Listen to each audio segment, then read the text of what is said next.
Nous avons été confrontés à des défis lors de l'élaboration de notre modèle national. La première chose qui a été sensible donc pour la cellule qui était chargée d'élaborer le modèle national était de sensibiliser les autorités politiques sur la nécessité de suspendre toutes les négociations en cours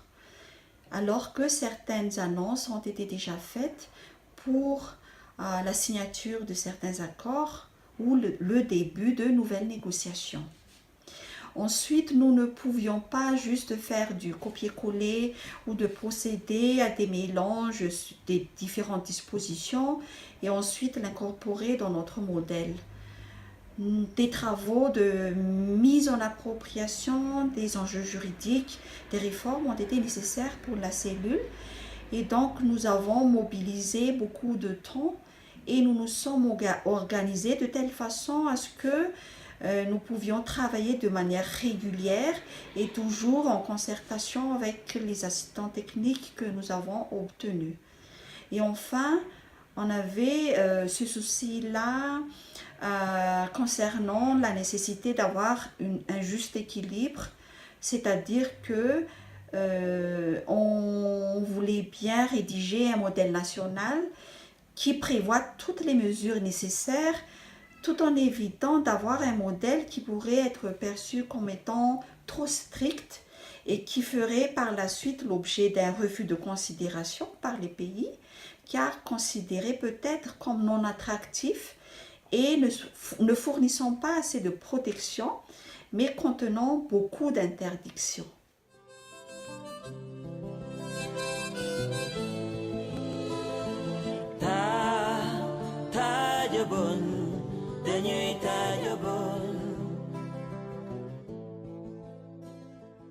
Il me semble que lorsqu'un pays est dans un processus d'élaboration d'un modèle national de traité d'investissement, il est important que ce pays fasse un moratorium, qu'il adopte une sorte de moratoire sur la négociation de traités d'investissement. Il ne fait pas de sens, il n'est pas du tout logique d'élaborer un modèle tout en négociant.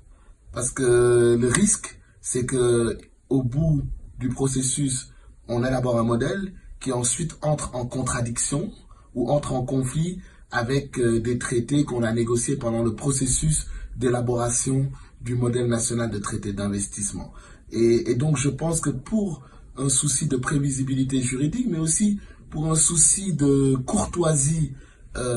diplomatique, il est important lorsqu'on est dans un processus d'élaboration d'un modèle national de demander aux partenaires de patienter,